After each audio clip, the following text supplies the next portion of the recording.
Hola, me llamo Samantha Flatland. This is September's Language Culture Contact presentation.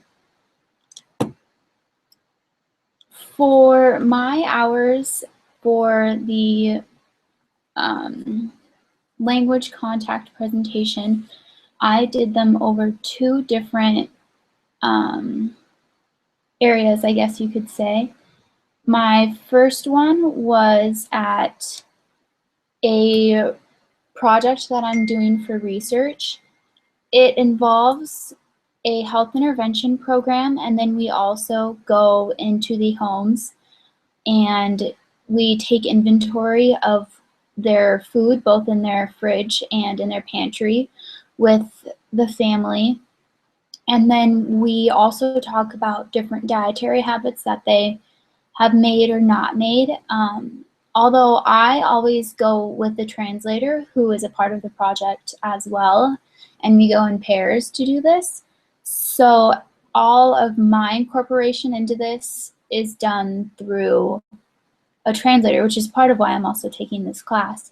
So for the two at-home visits that I did in September with these Spanish families, there was 3 total hours of the food data collection with the dialogue with them.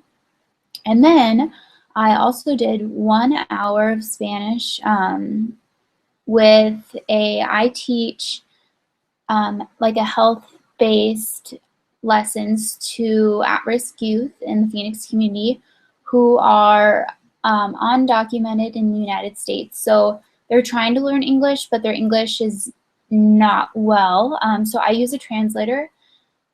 And the group that I do it through, for the club I should say, is Partners in Empowerment. So it's about anywhere from 8 to probably 14 students, and then it's usually just boys, but sometimes girls are there too at the facility. So at the data collection, which is at the at-home visits, the new vocabulary that I learned was, funny enough, la rata, which is rat, which one of the ladies made a joke that when we entered her kitchen to watch out for the rats. So I thought that was kind of funny, and I remembered that. Another one, which is pan dulce, I guess it's kind of culture too. Pan dulce and agua fresca are both kind of culture as well. Pan dulce is sweetbread. It's kind of like what I would describe as like a Cinnabon, kind of, but not so cinnamony, just more sugary. It's kind of like a dessert bread that's very common in the culture. And also agua fresca, it directly translates to fresh water, but it's more of like a fruit where they mix like water and sugar. And they have them in like a lot of restaurants and stuff. They're popular, like they usually have like a mango or something like that. Generalmente, which is usually, we talk a lot about if there's usually those foods in the house, or if this is usually where they go grocery shopping or whatever. Sopa de pollo is chicken soup. I included a picture of, she was very proud that she was cooking a healthier soup for her family today, or that day, so she kept talking about sopa de pollo, and she would show us that. It looks similar to that.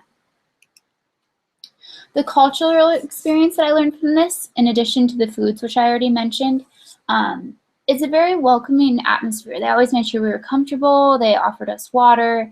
They wanted us to be feel comfortable in their homes, which I thought was very nice. They're all very family oriented. We talked to grandmas or whatever, and they all, especially the grandmas, mentioned foods that the younger ones liked and such. One thing that I thought was interesting was they kept both of them. I don't know if it was coincidence, but both of them kept their houses a little more dark. And I don't know, just not as, bright, I guess. For the teaching, my new vocabulary, I did a lesson on exercise, so gyms, gymnasio. They talked about going to the gym a lot. Protein, proteína, just with the intake. Soccer is football. They talked a lot about that. The girls mentioned that they like to dance for exercise, so that's ballet. And then as far as exercise in addition, balance is equilibrio. We talked about how balance is a form of exercise you could improve on too.